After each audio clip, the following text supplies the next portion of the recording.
যেমন কর্ম তেমন ফল, বাংলায় একটা প্রবাদ আছে।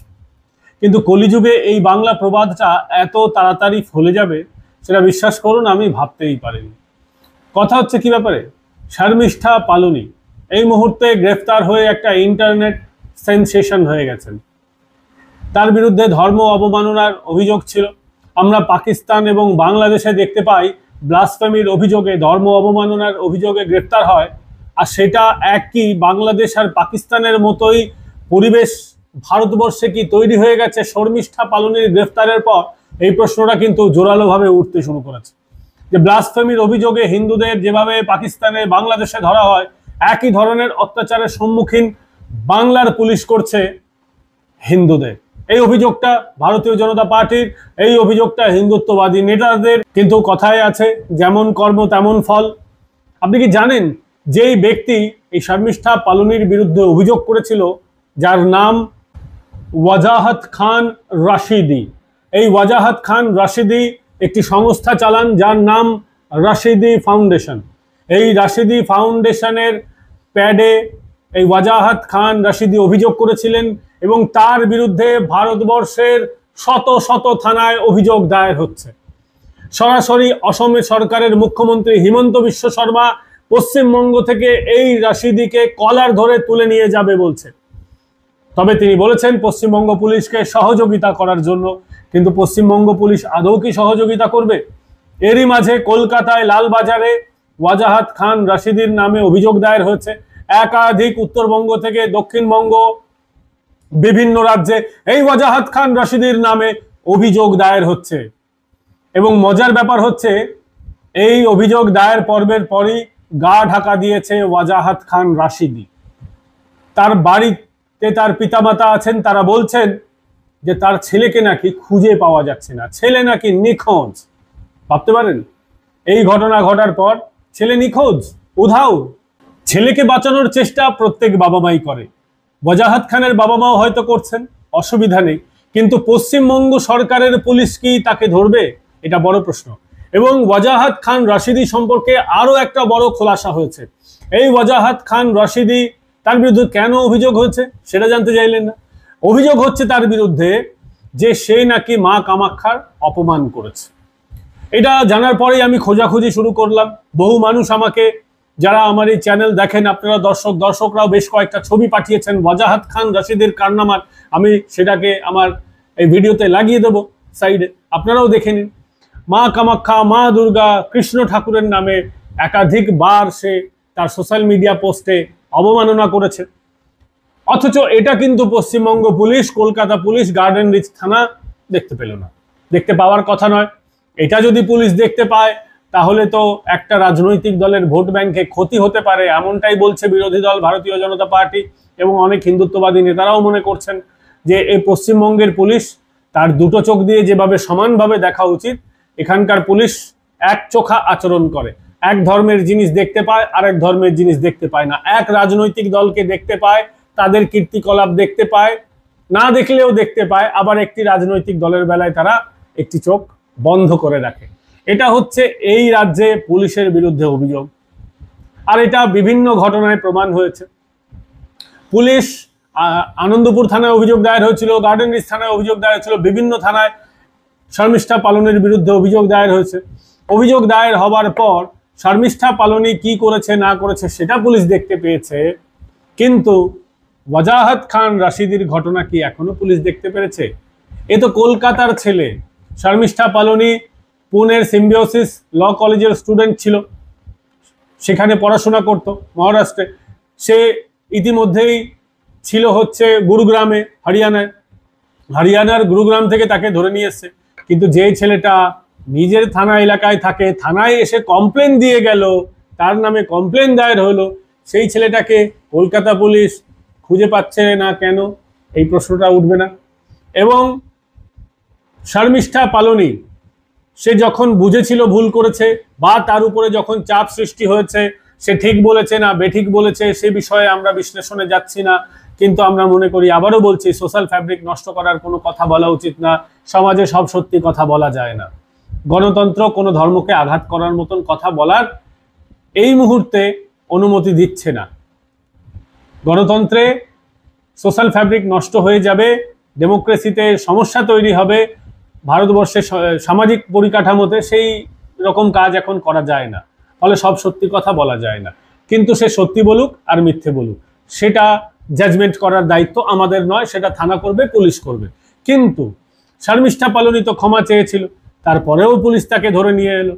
কিন্তু ওয়াজাহাত খান রাশিদি কৃষ্ণ ভগবানের অবমাননা করার পর, মা কামাখ্যার অবমাননা করার পর কোনো ক্ষমা চায়নি।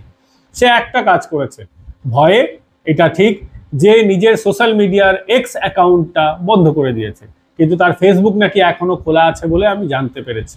যখন অবধি প্রতিবেদন প্রকাশ করেছি বা করছি ততক্ষণ অবধি খোলা আছে, বন্ধ হয়ে গেলে সে দায়িত্ব আমার নয়। কিন্তু সে তো ক্ষমা চাইনি প্রকাশ্যে এসে যে আমি ধর্মীয় অবমাননা করছি। অর্থাৎ একটা ধর্মান্ধ মানুষের অভিযোগের ভিত্তিতে পুলিশ একজনকে গ্রেফতার করলো, কিন্তু সেই ধর্মান্ধ মানুষের কর্মকাণ্ড সম্পর্কে পুলিশ দেখলো না। পুলিশের ম্যানুয়ালে তো একটা মোটিভ বলে কথা আছে, এই মোটিভ শব্দের কথা আমি বারংবার বলি। জুডিশিয়ারি, পুলিশ এরা কিন্তু মোটিভটা দেখে। ফলে এই ছেলেটার মোটিভ কি পুলিশ দেখেছে? যে নিজেই এই আকাম কুকাম করছে, সে অন্যের অভিযোগ এসে জমা দিল, তার অভিযোগটা গৃহীত হলো, তার অভিযোগের উপর পুলিশ কাজ করলো, কিন্তু তার আকাম কুকাম কিন্তু পুলিশ দেখলো কি আদৌ? সেই প্রশ্নটা কি উঠবে না? আপনারাই ভেবে দেখুন না, যে কাজ এই ওয়াজাহাত খান রাশিদিরা করছে সে বেলায় পশ্চিমবঙ্গ পুলিশ চুপ হয়ে যাচ্ছে কেন? আর ওয়াজাহাত খান রাশিদি তো একটা এইটুকু ছোট্ট একটা মানুষ, এর চেয়ে বড় সমাজের স্তরে যারা মানুষ আছেন, আমি কাউকে ছোট বা বড় বলছি না, কিন্তু সমাজে ক্ষমতার তো একটা স্তর হয়, আমি ক্ষমতার জায়গা থেকে বলছি। এ রাজ্যে যারা নেতা আছেন, মন্ত্রী আছেন, তাদের কথা বলুন তো। ভরতপুরের বিধায়ক একটা ধর্মের মানুষকে ভাগীরথীতে ভাসিয়ে দেবেন 15 মিনিট ক্ষমতা দিলে, যখন তিনি বলেন, তারপর বিধানসভায় আসেন, পুলিশের সিকিউরিটি পান, কিন্তু তাকে পুলিশ ধরতে পারে না। একটা রাজ্যের মুখ্যমন্ত্রী গন্দা ধর্ম বলেন, কাকে বলেছেন, কি বলেছেন খোলসা করে অবশ্য বলেননি, কিন্তু কোনো ধর্মকে তো গন্দা ধর্ম বলেছেন। সেই ধর্মটা কি সেটা খোঁজার বা তাকে সামন করার বা তার কাছ থেকে জানার কি পুলিশ আগ্রহ দেখিয়েছে? পুলিশ তাদের ক্ষমতা, দুর্ধর্ষ পুলিশ যে আমাদের পশ্চিমবঙ্গের, সে কি দেখাতে পেরেছে? না, পারেনি। রাজ্যের এক মন্ত্রী ববি হাকিম, তিনি বলেছেন যারা অন্য ধর্মে জন্ম নেয় তারা হচ্ছে দুর্ভাগা, অভাগা। ইসলাম ছাড়া অন্য ধর্মে যারা জন্ম নিয়েছেন তিনি ভাগ্যবান, ইসলামে জন্ম নিয়েছেন। তিনি এই ধরনের বিদ্বেষমূলক আচরণ করার পর প্রশ্ন করা তো ছেড়ে দিন, পুলিশকে একটা নোটিশ পাঠাবার ক্ষমতা দেখাতে পেরেছে? ফলে এ রাজ্যের পুলিশের কাছ থেকে আপনি দ্বিচারিতা ছাড়া আর কি আশা করবেন? এ রাজ্যের পুলিশের কাছ থেকে আপনি এক পেশে আচরণ ছাড়া আর কি আশা করবেন বলুন তো? কিন্তু এদের ইকোসিস্টেমটা ভাবুন, এটাও ভাববেন। সারা ভারতবর্ষে কোথায় কি হয় সারা দিন এরা এটা নিয়েই আলোচনা করে, ডেভেলপমেন্ট নিয়ে আলোচনা নেই। কে কার কোথায় পিঠ পিছনে কি বলল, এদের ইকোসিস্টেমটা কখনো ভেবে দেখেছেন? একজন পুনেতে কিছু বলল আর কলকাতায় এফআইআর দায়ের হয়ে গেল সংগঠনের প্যাডের উপরে। এদের নেক্সাস, এদের ইকোসিস্টেমটা ভাবুন। হিন্দুদেরা এখনো কিন্তু ইকোসিস্টেমের হিসেবে এতটা শক্তিশালী হয়ে উঠতে পারেনি 70% জনসংখ্যা থাকা সত্ত্বেও। ফলে হিন্দুরাও ধীরে ধীরে ইকোসিস্টেমের গুরুত্ব কিন্তু বুঝেছে। অন্তত মোদী সরকারের জমানায় ইকোসিস্টেমটা তৈরি হচ্ছে, আর ইকোসিস্টেমটা অবশ্যই জরুরি কাউন্টার মেজার্সের জন্য। আজকে ইকোসিস্টেম এই বিন্দুমাত্র তৈরি হয়েছে বলে ভারতবর্ষের বিভিন্ন থানায় কেস হচ্ছে। এই ওয়াজাহাত খান সে নিজে কি আকাম কুকাম করে বেড়াচ্ছে এটা কিন্তু খুঁজে বার করেছে।